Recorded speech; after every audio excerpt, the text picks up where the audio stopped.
Bonjour à tous, donc on va parler maintenant du traitement de l'hypothyroïdie.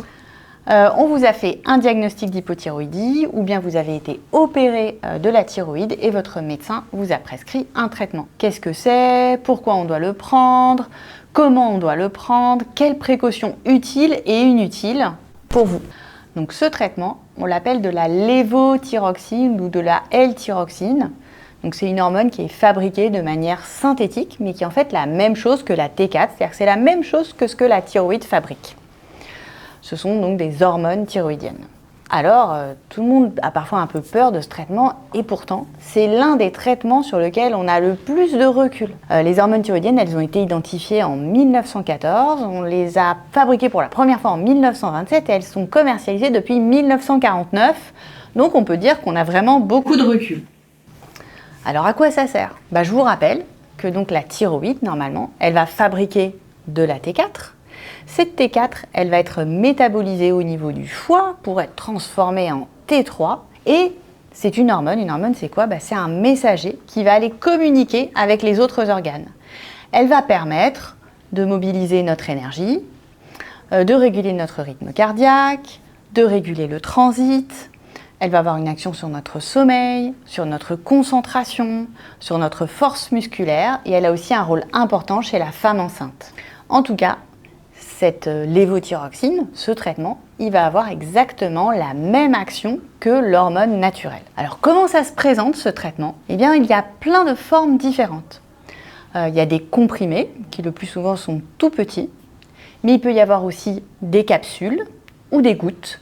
Donc on a différentes formulations que l'on trouve dans le commerce. Actuellement en France, il y en a 6 qui sont disponibles sur le marché.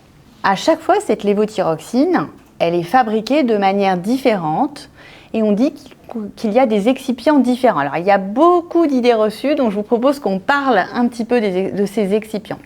Pour fabriquer un médicament, en fait, on prend la molécule et pour que ça puisse faire un comprimé ou une gélule ou un sirop, il faut qu'on rajoute des produits pour que ce sirop puisse bien se conserver ou ce comprimé puisse se prendre facilement. Et c'est ça qu'on appelle les excipients. Théoriquement, il faudrait considérer que tous les médicaments, quels que soient leurs excipients, ont une action identique. On appelle ça la bioéquivalence et les industriels font des tests. Donc pour la plupart des gens, que l'on prenne l'une ou l'autre marque, l'une ou l'autre forme, ça ne change pas grand-chose. Mais parfois, il y a des patients pour qui ça peut faire des différences, parce que telle forme va être absorbée de manière différente par l'intestin, ce qui fait qu'il va y avoir une petite différence. Et comme les hormones, c'est quelque chose de très fin, ce sont des toutes petites quantités, si vous regardez sur la boîte, c'est des microgrammes. Eh bien, une toute petite différence peut faire qu'il peut y avoir un effet que les patients peuvent ressentir.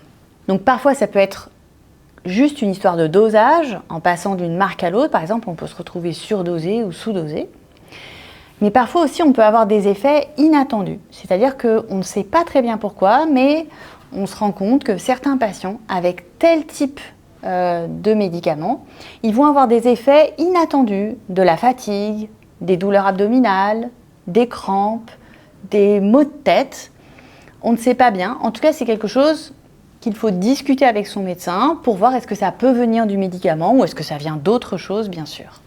Alors, comment prendre votre traitement par lévothyroxine? Le plus important, c'est de le prendre toujours dans les mêmes conditions. Et classiquement, il faut le prendre le matin, à jeun, 30 minutes avant de commencer votre petit déjeuner. Donc c'est important de respecter cet espace. Après, il y a de nombreuses études qui ont suggéré d'autres modalités de prise, mais pour l'instant, ces modalités ne sont pas reconnues par les autorités de santé, donc il faut en parler avec votre médecin si le fait de respecter ce temps est trop difficile pour vous. Alors parfois, j'ai des patients qui m'appellent et qui me disent « Ah mais docteur, je vais voyager, comment je fais? Est-ce que le médicament va supporter la chaleur? Est-ce que je dois penser au décalage horaire? Comment ça se passe ?» Alors en fait, il n'y a pas de souci. Vous prenez votre plaquette de médicaments dans sa boîte et vous l'emmenez dans votre trousse de toilette.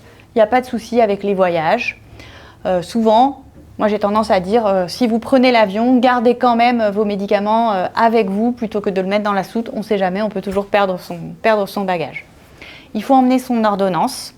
les sécurités à l'aéroport peuvent toujours vous demander de vérifier pourquoi vous emmenez ces médicaments. Et puis en plus, sachez que normalement, une ordonnance qui a été faite en France est valable dans toute l'Union européenne. Donc pareil, si jamais vous aviez un problème, si vous perdez votre traitement ou vous restez plus longtemps que prévu, vous pourriez quand même utiliser ce médicament. Et puis, pas d'inquiétude, la lévothyroxine, c'est un médicament universel. On peut le trouver partout si jamais vous vous retrouviez en panne. Il faut le conserver juste à température ambiante. Et puis, pour le décalage horaire, en fait, comme la demi-vie du médicament est très longue. Alors, qu'est-ce que ça veut dire? Ça veut dire qu'en fait, c'est un médicament qui va durer longtemps. Donc, même si vous voyagez et qu'il y a 8 heures, 10 heures de différence, ce n'est pas grave. Vous vous adaptez à l'horaire du nouveau pays. Et puis, quand vous revenez en France, vous reprenez votre horaire. Donc, comme ça vous permet de le prendre toujours dans les mêmes conditions. Et le plus souvent, ça va bien se passer. Juste une petite exception. La lévothyroxine qui est en gouttes, elle, doit être conservée au frais. Il faut parfois substituer par des comprimés juste pour le moment du déplacement. Alors, quelles précautions est-ce qu'il faut prendre aussi? C'est important de toujours garder la même dose et la même marque. Si jamais vous n'allez pas dans votre pharmacie habituelle, vérifiez bien que le pharmacien vous donne toujours votre traitement habituel et qu'on ne change pas, parce que justement, quand on passe d'une marque à l'autre, ça peut modifier le dosage. Sachez qu'il existe des boîtes de 3 mois. C'est plus pratique d'avoir des boîtes de 90 comprimés que de devoir aller tous les mois à la pharmacie. Donc pareil, n'hésitez pas à solliciter votre pharmacien. Alors comment je fais pour ne pas oublier mon traitement? Ça, c'est souvent aussi une question. Il faut se mettre un petit rituel. L'un des moyens les plus simples, moi, que je dis, c'est vous le mettez sur la table de nuit, et comme ça, dès que vous vous réveillez le matin, hop, vous avez un petit verre d'eau ou votre petite bouteille d'eau, vous le prenez et c'est fait. Mais il y en a qui ne veulent pas le laisser sur la table de nuit. Si jamais on a des enfants, on a toujours peur qu'ils viennent le prendre. Vous pouvez le laisser à côté de votre brosse à dents ou bien sur la cafetière, à un endroit où vous allez passer systématiquement de toute façon. Et puis des fois, on ne sait plus trop, est-ce que je l'ai pris, est-ce que je ne l'ai pas pris, j'ai peur de le prendre en double. Eh bien, on peut aussi utiliser un pilulier. J'ai plein de patients qui me disent « Ah, mais c'est quelque chose, moi ça me fait sentir malade ». Mais non, en fait, un pilulier, c'est une petite boîte avec les jours de la semaine. Et c'est vraiment un objet de personne organisée. Donc n'hésitez pas, ça coûte vraiment quelques euros et ça vous permettra de moins réfléchir à tout ça.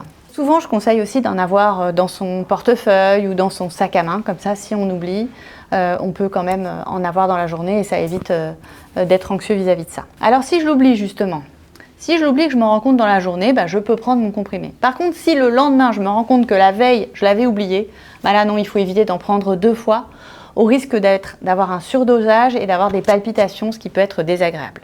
Une chose encore, pour ne pas se retrouver en panne, ayez toujours au moins une semaine de traitement. On ne va pas à la pharmacie à la dernière minute, on ne sait jamais si le pharmacien n'en a plus, si la pharmacie est fermée ce jour-là ou qu'il est trop tard. Donc voilà, on essaye de s'organiser un peu, on met dans son téléphone un petit rappel et comme ça, on est ça diminue le stress lié au traitement. Et bien sûr, on évite de prendre des médicaments qui sont périmés. Donc de temps en temps, surtout si vous avez fait un peu de stock, vérifiez bien les dates de péremption. Alors maintenant, qu'est-ce qui est inutile? Ce n'est pas utile de garder son traitement au réfrigérateur, sauf pour les gouttes, ou sauf si vraiment vous êtes à un endroit où il fait extrêmement chaud, s'il fait plus de 40 degrés, mais ce n'est pas des situations fréquentes quand même.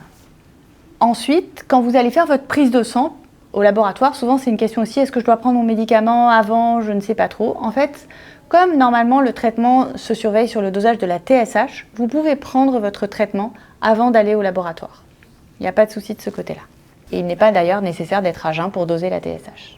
Enfin, évitez de faire trop de stock chez vous, parce que vous pourriez vous retrouver avec des médicaments périmés, ou bien si vous avez plusieurs dosages, vous tromper au moment du changement de boîte. Donc on est très prudent de ce côté-là, on n'hésite pas à ramener ces anciennes boîtes à son pharmacien. Enfin, dernier conseil, comme parfois on peut changer les doses, avoir des symptômes et qu'on ne sait plus trop qu'est-ce qui est dû à quoi, C'est important de tenir un petit agenda. Donc vous vous faites un petit tableau, soit vous avez un carnet, soit vous dans votre téléphone, où vous avez la date, vos résultats de prise de sang, les traitements que vous prenez, les symptômes que vous avez, si vous avez vu votre médecin, éventuellement des remarques. Et ça vous permet comme ça de suivre l'évolution de vos traitements et de vos dosages et de votre ressenti surtout.